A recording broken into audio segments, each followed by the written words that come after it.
Hindi ba kayo nagtataka kung bakit tuwing gabi ay may naririnig kayong mga kaluskos at naglalakad sa mga pasilyo, biglang sumilay ang tila nakakatakot nitong mga ngiti.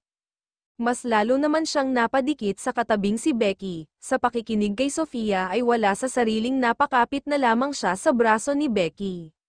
Sa sinabing iyon ni Sofia ay matatakot na sana siya nang biglang tumawa ito ng malakas sa harapan nila, pero, joke lang, hahaha, ang seseryoso nyo naman. Tumatawang sabi pa nito habang nakahawak sa tiyan, ganito kasi yun, dahil nag-iisang apo lang ako ng lola ko, sa akin niya ipinamana ang lahat ng mga to, inilibot nito ang mga mata sa kanila.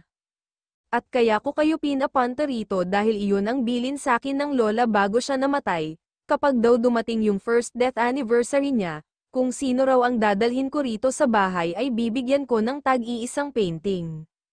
Bilang pa-welcome at pasasalamat sa pagpunta nyo rito, Frin, pagtawag ni Karen, okay ka lang ba? Bakit? Napangisi ito, kanina ka pa ata nakakapit kay Becca. Nang marinig niya ang sinabi nito ay mabibilis ang mga galaw na lumayo siya kay Becky, napaayos naman siya sa kanyang kinatatayuan, kasunod noon ang tawanan ng lahat.